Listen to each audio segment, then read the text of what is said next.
ચાલો છોકરાઓ, આજે આપણે ભણીશું બાયોફાર્મની અંદર how drug work in our body. એની અંદર ડિસ્કસ કરીશું આપણે એડીએબી અને એક ક્વેશ્ચન પણ કવર થઈ જશે કે what do you mean by biopharm. Okay, તો પહેલાં તો આપણે સબ્જેક્ટનું નામ સમજીશું. અહીંયા મારો ટાર્ગેટ છે તમને બાયોફાર્માકોકાઇનેટિક કે બાયોફાર્માસ્યુટિક્સ તમને બ્રીફની અંદર બીફાર્મ સેમ 6 ફાર્મ ડી 4 છે નો બ્રીફની અંદર સિલેબસ કવર કરાવવાની અંદર. ઓકે, શરૂઆત કરીશું આપણે ગાયના નિબંધની અંદરથી અને સબ્જેક્ટનું નામ સમજવાથી. સૌથી પહેલાં આપણે નામ સમજીએ કે what do you mean by biopharm. Okay, અને ફાર્માસ્યુટિક્સ. તો બાયો ફાર્માસ્યુટિક્સ સબ્જેક્ટ ફાર્મ તમે કન્સિડર કરી શકો ફાર્માસ્યુટિક્સ અને બાયો લિવિંગ ઓર્ગેનિઝમ. એની અંદર આપણે જોવાનું છે ફાર્માકોલોજી. ફાર્માકોલોજીની અંદર પણ pharmacokinetic plus pharmaceutics is equal to biopharmaceutics. Okay, તો આ મિનિંગ થયો બાયોફાર્મા. ઓકે, હવે સ્ટાર્ટ કરીએ આપણે how drug work in our body, ADME. Okay, તો માનો કે મારી પાસે ડ્રગ છે, આપણી એક જ ફેવરેટ ડ્રગ છે બેટા, જે તમને બધાને ખબર છે, PCM 650. Okay, PCM 650. હું એવું કહું જ્યારે કે પેરાસિટામોલ 650, તો આનો મિનિંગ શું થાય? મારો કહેવાનો મિનિંગ એવો છે બેટા કે ભલે ટેબ્લેટનું વજન 1 ગ્રામ છે કે 1.2 ગ્રામ છે, પરંતુ એ ટેબ્લેટની અંદર 650 mg શું છે? Paracetamol, active pharmaceutical ingredient. API કેટલું છે બેટા? PCM 650 mg. ઓકે, માનો કે PCM ક્યારે યુઝ થાય બેટા? ફીવર આવે તો એન્ટીપાયરેટિક એક્શનની અંદર. Okay, how drug work in body. તો સૌથી પહેલાં આ PCM ડ્રગનું મારે શું કરવાનું છે? એબ્ઝોર્પ્શન. બરાબર, પછી હું કરીશ ડિસ્ટ્રીબ્યુશન, મેટાબોલિઝમ અને એક્સક્રીશન. તો સૌથી પહેલાં તો હું છે ને તમને એક નાની ગાયની વાર્તા કહું, જે તમે દરેક સ્ટેજની અંદર આ બાયોફાર્મની અંદર ફિટ કરી શકશો અને મે બી તમારા દરેક સબ્જેક્ટની અંદર ફિટ કરશો. એક સ્કૂલની અંદર છે ને ઇન્સ્પેક્શન આવવાનું હતું, તો એ ઇન્સ્પેક્શનની અંદર ટીચરે બધા જ વિદ્યાર્થીઓને ગાયનો નિબંધ શીખવાડ્યો. 5 લાઈન મોઢે કરી દીધી. અઠવાડિયું ઇન્સ્પેક્શનને બાકી હતું ઇન્સ્પેક્શન આવવાનું, અને શિક્ષકોએ 50 થી 60 છોકરાઓને એક જ 5 લાઈનનો નિબંધ ગાયનો શીખવાડી દીધો. ગાય આપણી માતા છે, ગાય દૂધ આપે છે, ગાયને 2 શિંગડા છે, ગાયને 4 આંચળ હોય છે, ગાયને 4 પગ છે, ગાયને પૂંછડી હોય છે. દિવસની અંદર 6 કલાક એ લોકો સ્કૂલે જાય, સવારથી લે સાંજ સુધી. આપણે જય શ્રી કૃષ્ણ કહીએ ને, છોકરાઓ કોઈ ઘરે આવે ને તો ગાયનો નિબંધ કે જય શ્રી કૃષ્ણ ના કે, આટલી હદ સુધી એ લોકોને મગજ કરાવી દેવામાં આવે તો ગાયનો નિબંધ. હવે ટ્રેજડી શું થાય કે જ્યારે ઇન્સ્પેક્ટર આવે છે સ્કૂલની અંદર ઇન્સ્પેક્શન માટે, તો એ ઇન્સ્પેક્ટર ગાયનો નિબંધ નથી પૂછતો, એ આંબાનો નિબંધ પૂછે છે. તો એક હોશિયાર છોકરો છેલ્લી બેન્ચી છે બેઠેલો, એણે હાથ ઊંચો કરીને કીધું કે સર, આંબો છે ને એક વૃક્ષ છે, એ વૃક્ષની નીચે ગાય બાંધી છે અને એ ગાય દૂધ આપે છે, ગાય આપણી માતા છે, ગાયને 4 પગ છે, ડેશ ડેશ ડેશ. મતલબ તમને ક્વેશ્ચન શું પૂછ્યો છે એની અંદર તમારે તમારો આન્સર ફિટ કરવાનો છે, રાઈટ? જો બેટા, મારું કન્ટેન્ટ તમને અહીંયા આપું છું ADMEમાં. સૌથી પહેલાં આપણે પેરાસિટામોલ 650 mg એનું મારે એબ્ઝોર્પ્શન કરાવવું છે. તો મારી ડ્રગને એબ્ઝોર્બ કરાવી હોય તો એબ્ઝોર્બ થશે કે બેટા? ટેબ્લેટ ડોઝેજ ફોર્મ જ છે. આ મારો સરકારી ડાયાગ્રામ છે સ્ટમકનો. ઓકે, તો મારે આ પેરાસિટામોલ ડ્રગ સ્ટમકની અંદર આવશે બેટા, બરાબર? તો સ્ટમકની અંદર પહેલાં ટેબ્લેટ આવશે, તો સૌથી પહેલાં આ ટેબ્લેટનું શું થશે બેટા? ડિસઇન્ટિગ્રેશન થશે. શું થશે? ડિસઇન્ટિગ્રેશન થશે. ટેબ્લેટનું ડિસઇન્ટિગ્રેશન થશે, પછી એ ટેબ્લેટ નાના પાર્ટિકલ્સની અંદર અહીંયા સસ્પેન્ડ થશે. સસ્પેન્ડ થયા પછી જ એ ડ્રગ એબ્ઝોર્બ થશે, બરાબર? અને ડ્રગ એબ્ઝોર્બ થશે સૌથી પહેલાં એ જશે. આ સરકારી લીવર છે આપણું, બરાબર. એ ડ્રગ એબ્ઝોર્બ થઈને ક્યાં જશે બેટા? પહેલાં લીવરની અંદર. લીવરની અંદર કેમ જાય? લીવરની અંદર જશે બેટા ફર્સ્ટ પાસ મેટાબોલિઝમ માટે. જેમ તમે ડીમાર્ટની અંદર જાઓ છો ને તો પહેલાં નથી આમ ટી ટી ટી ટી તમે બોમ્બ લઈને તો નથી આવ્યા ને એવું ચેક કરશે. કોઈ પણ આયરન કે મેટલ ડિટેક્ટ થશે તો તમને બહાર કાઢી દેવામાં આવશે. એમ આપણે ડ્રગ તો લીધી છે, પેરાસિટામોલને ખોટું લાગશે કે સારું હું તો એક તો તું બીમાર પડ્યો અને તને સાજો કરવા આવ્યો અને તોય તું મને આવું કરીશ. જેઠાલાલ નહોતો જતો રહ્યો પાકિસ્તાન, હે ને? ચોરે ચોરી નથી કરી એવું પણ એને સાબિત કરવું પડે છે, બરાબર. જો અહીંયા એબ્ઝોર્પ્શન, પેરાસિટામોલ ડ્રગનું એબ્ઝોર્પ્શન કયું થયું બેટા? ફર્સ્ટ પાસ મેટાબોલિઝમ થશે, એબ્ઝોર્પ્શન થઈને લીવરની અંદર ગયું.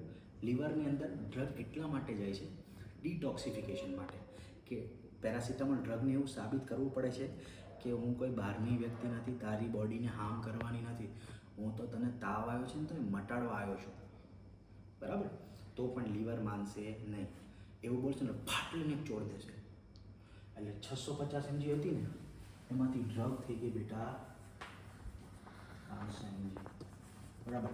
150 mg ડ્રગ યુઝ થઈ ગઈ ફર્સ્ટ પાસ મેટાબોલિઝમમાં. ઓકે. ઘણા લોકો છે ને અમુક જગ્યાએ એન્ટ્રી મારે ને તો એ લોકો કોમન ગેટમાંથી ના જાય, એ લોકોની વીઆઈપી એન્ટ્રી હોય, હે ને? મતલબ કે અહીંયા પણ એવી વીઆઈપી એન્ટ્રી છે બેટા ઘણી બધી ડ્રગ્સની. મતલબ એ ડોઝેજ ફોર્મ એનું અલગ હોય. આ થોડીક સરકારી લેવલ છે. ટેબ્લેટ છે ને સરકારી કહેવાય, જ્યારે ઇન્જેક્શન હોય ને એ વીઆઈપી કહેવાય. એને તમે આઈવીમાં આપી દો ને તો એ ફર્સ્ટ પાસ મેટાબોલિઝમને બાયપાસ કરી નાખે. એ વીઆઈપી એન્ટ્રી થઈ બેટા, એને કોઈ ચેકિંગની જરૂર નથી, બરાબર. એટલે એ એક્સેપ્શનલ કેસીસ છે બેટા. ઓરલ ડોઝેજ ફોર્મ જે ટેબ્લેટ છે એનું એબ્ઝોર્પ્શન થતાં પહેલાં એને ફર્સ્ટ પાસ મેટાબોલિઝમમાંથી પાસ થવું પડશે. ઓકે. તો ફર્સ્ટ પાસ મેટાબોલિઝમ થયા પછી અર્થાત કે લીવરની અંદર ડ્રગ ગઈ અને એનું ડિટોક્સિફિકેશન થયા પછી એ ડ્રગ ક્યાં જાય છે બેટા? પાછી સિસ્ટમિક સર્ક્યુલેશનની અંદર પહોંચી જાય છે, બરાબર. માનો કે બ્લડ વેસલ્સ છે બેટા, આની અંદર ડ્રગ પહોંચી ગઈ. 650 mg ડ્રગ હતી એમાંથી 150 mg ફર્સ્ટ પાસ મેટાબોલિઝમમાં ગઈ, ફર્સ્ટ પાસ મેટાબોલિઝમમાં ગઈ, બરાબર. તો વધી કેટલી બેટા ડ્રગ? 500 mg. 500 mg ડ્રગ ક્યાં ગઈ બેટા? સિસ્ટમિક સર્ક્યુલેશનની અંદર. After first pass metabolism systemic સર્ક્યુલેશનની અંદર ડ્રગ કેટલી અવેલેબલ થઈ? કેટલી થઈ બેટા? 500 mg. તો આને પેરાસિટામોલ ડ્રગની બાયો અવેબિલિટી કહેવાય. ઓકે, ખબર પડી બેટા? હવે બ્લડની અંદર આટલી ડ્રગ પહોંચી ગઈ, બાયો અવેબિલિટી કોને કહેવાય એ કોન્સેપ્ટ તમને ખબર પડી ગઈ બેટા.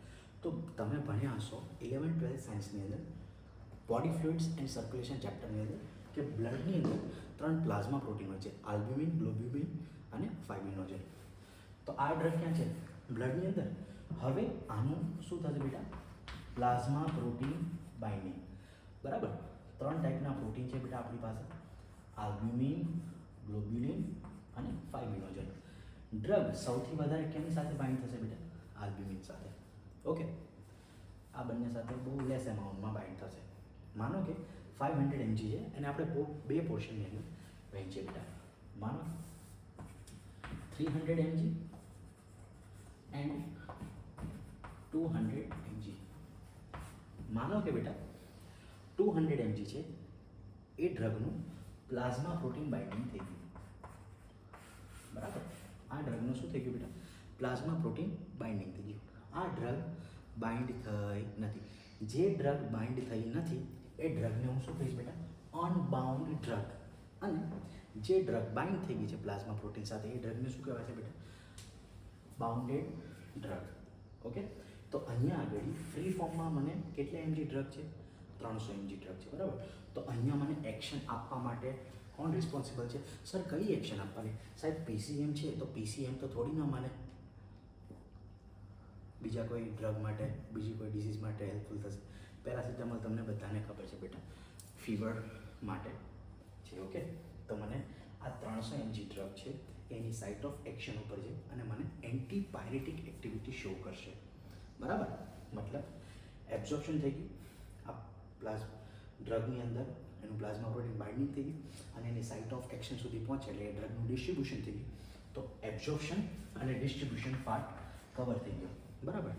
અને એ ડ્રગે એની ફાર્માકોલોજી શો કરી દીધી. મતલબ કે પેરાસિટામોલ ડ્રગ છે તો એનું એક્ટિવિટી કઈ હતી બેટા? એન્ટીપાયરેટિક. ઓકે, તો એણે એની એક્ટિવિટી શો કરી દીધી. હવે મને માનો કે તાવ હજી નથી મળ્યો, 300 mg ડ્રગથી મને તાવ ઉતર્યો નથી, તો આ પ્લાઝ્મા પ્રોટીન બાઇન્ડિંગ જે ડ્રગ છે 200 mg જેની પાસે, એમાંથી પણ ધીમે ધીમે મને 50 mg કે જેટલી બોડીને રિક્વાયરમેન્ટ હશે બેટા એટલી મને ડ્રગ ધીમે ધીમે રિલીઝ મળતું જશે. મારો ફીવર જ્યાં સુધી ઉતરશે નહીં ત્યાં સુધી આ ડ્રગ પ્રોટીન બાઇન્ડિંગ છે ને એમાંથી ડ્રગ મને સસ્ટેન મેનરમાં ડ્રગ રિલીઝ થતી જશે. માનો કે મારે હવે જરૂર કેટલી પડી છે? ઓનલી 50 હપ્તે, તો 350 mg એ મને તાવ મટી ગયો. તો અહીંયા ડ્રગ મને રહી કેટલી બાકી બેટા? 150 mg. ઓકે, મને બેટા તાવ મટી ગયો. હવે તમને હું એક વસ્તુ કહું બેટા, તમારા ઘરની અંદર અજગર પડ્યો હોય, ભલે તમને કડતો ના હોય તો રાખી મુકાય? ના રાખાય. એ પાડી તો છે પણ તમારા માટે, બરાબર, મારા માટે નહીં. એમ ડ્રગને આપણે લાયા હતા બીમારી નાબૂદ કરવા માટે, એણે બીમારી નાબૂદ કરી દીધી. તો હવે એનું કોઈ કામ ખરું બેટા? નથી કામ, બરાબર. તો આપણે લીધી હતી બેટા 650 mg ડ્રગ, બરાબર. તો અહીંયા ફર્સ્ટ પાસ મેટાબોલિઝમમાં 150 mg હતી રહી, અહીંયા 500 mg બ્લડ સર્ક્યુલેશનની અંદર આવી જેને બાયોએબિલિટી કીધી. પ્લાઝ્મા પ્રોટીન બાઇન્ડિંગની અંદર 200 mg ડ્રગ જતી રહી, બરાબર. અને એક્શન આપવા માટે 350 mg ડ્રગ જતી રહી. તો વધી કેટલી બાકી આપણી પાસે? 150 mg, બરાબર. તો આ ડ્રગ મારે હવે ડ્રગને બોડીની બહાર એલિમિનેટ કરી દેવી છે, બરાબર. એક વસ્તુ મારે તમને કહેવાની રહી છે બેટા કે મારે ડ્રગનું એબ્ઝોર્પ્શન જો કરાવવું છે તો મારે મારી ડ્રગનો નેચર કેવો જોશે? લિપોફિલિક જોશે. મારી ડ્રગનો નેચર કેવો જોઈએ મારે બેટા? લિપોફિલિક, બરાબર. લિપો મતલબ લિપિડ, ફિલિક મતલબ લર્નિંગ, બરાબર. મારે જો મારી ડ્રગનું એબ્ઝોર્પ્શન કરાવવું છે તો મારી ડ્રગનો નેચર કેવો જોઈએ? લિપોફિલિક. કેમ બેટા? તો કે મારી જે બોડીના સેલ છે બેટા એ સેલ વોલ શેની બનેલી છે? ફોસ્ફોલિપિડ બાયલેયરની. ઓકે, તો વધારે એરિયા એ કવર કરે છે. તો લિપોફિલિક ડ્રગ હશે એનું એબ્ઝોર્પ્શન જલ્દી હશે, બરાબર. અને હવે મારે શું કરવું છે? આ 150 mg જે ડ્રગ બાકી રહી છે એને મારે બોડીની બહાર એલિમિનેટ કરી દેવી છે બેટા. અહીંયા એલિમિનેશન ટર્મ આવે ને એટલે એલિમિનેશન ટર્મની અંદર બે પ્રોસેસ આવશે, એક તો મેટાબોલિઝમ અને એક્સક્રીશન. સર તમારે એલિમિનેટ જ કરવી છે તો ડાયરેક્ટ કિડની થ્રુ એક્સક્રીટ આઉટ કરી નાખો ને, મેટાબોલિઝમ કરવાની શું જરૂર છે? પ્રશ્ન થવો જોઈએ તમને. હા, અહીંયા બેટા એક ટ્રેજેડી છે કે ડ્રગને એક્સક્રીટ આઉટ થવા માટે ડ્રગનો હાઇડ્રોફિલિક નેચર જરૂરી છે. હા, તમે સમજ્યા બેટા? હું એ જ કહેવા માગું છું કે ડ્રગને એબ્ઝોર્બ થવા માટે ડ્રગનો કેવો નેચર જરૂરી છે? લિપોફિલિક. પરંતુ ડ્રગને બોડીની બહાર એલિમિનેટ કરવી છે તો કિડની થ્રુ કરવું પડશે બેટા.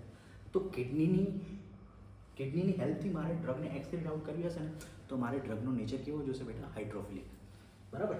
હા, નાખવાનો લિપોફિલિક, એલિમિનેટ કરવું હોય તો हाइड्रोफिलिक. ओके, इधर से आलू डालो, इधर से सोना निकालो. जादू है क्या? ठीक है, हाँ जादू है हमारे पास है मेटाबॉलिज्म. आई डोंट नो ये डायलॉग बोलने वाले के पास मेटाबॉलिज्म नाम का प्रोसेस है कि नहीं. ओके, लेकिन एम फॉर मोदी है तो मुमकिन है. Okay, lipophilic, hydrophilic. हमको यहाँ पे क्या करना है? लिपोफिलिकનું કન્વર્ઝન મારે કરવાનું છે બેટા હાઇડ્રોફિલિક ડ્રગની અંદર with the help of metabolism. મેટાબોલિઝમની અંદર શું થશે બેટા? બે ફેઝની અંદર મેટાબોલિઝમ થશે. Configuration, hydrolysis, oxidation, reduction. Likewise આ બધી ફેઝ 1 અને ફેઝ 2ની જે મેટાબોલિક રિએક્શન છે એનું કામ એટલું જ છે બેટા કે લિપોફિલિક મટીરિયલ છે, લિપોફિલિક જે મારી ડ્રગ છે એનું કન્વર્ઝન શેમાં કરવાનું છે બેટા? હાઇડ્રોફિલિકની અંદર, બરાબર. તો મેટાબોલિઝમનો રોલ જ આ છે બેટા. અહીંયા મેટાબોલિઝમ જે વર્ડ છે એને બે પાર્ટમાં ડિવાઈડ કરવામાં આવે છે. ફર્સ્ટ કેટાબોલિઝમ અને બીજું છે એનાબોલિઝમ. માનો કે હું તમને આ ચોકનું મેટાબોલિઝમ સમજાવું. જો કેટાબોલિઝમ મીન્સ કે ટુ બ્રેક ડાઉન, બરાબર. તો આનું હું શું કરીશ બેટા? કેટાબોલિઝમ. મેટાબોલિઝમ બે વર્ડ્સથી બનેલું છે, કેટાબોલિઝમ પ્લસ એનાબોલિઝમ. આ ચોકનું હું કરું છું મેટાબોલિઝમ. ફર્સ્ટ પાર્ટ શું આવશે? કેટાબોલિઝમ. આ કેટાબોલિઝમ એટલે ટુ બ્રેક, ઓકે, પણ એનાબોલિઝમ એટલે ટુ મેક. બે બની ગયા બેટા, એક તોડે છે અને બે બને છે. આના ઉપરથી એક વસ્તુ શીખવા મળે, once you break in trouble you always become double. Okay, આગળ વધીએ બેટા. મેટાબોલિઝમ થઈ ગયું બેટા. આ 150 mg ડ્રગ હવે કેવા થઈ ગઈ આફ્ટર મેટાબોલિઝમ. આ ડ્રગનું નેચર કેવું થઈ ગયું બેટા? હાઇડ્રોફિલિક. બરાબર, તો હાઇડ્રોફિલિક થઈ ગયું આ ડ્રગનું નેચર, તો એ હવે ઇઝીલી એલિમિનેટ થઈ શકશે. ઓકે બેટા, તો આ હતી એડીએમઈની વાર્તા. બરાબર, તમે ગાયના નિબંધ સાથે આને કમ્પેર કરી શકો. એક નાની એવી આના પછીનો કોન્સેપ્ટ છે બેટા, બાયો અવેબિલિટી અને બાયો ઇક્વિવેલન્સ, એ આપણે નેક્સ્ટ લેક્ચરમાં ડિસ્કસ કરીશું. Thank you.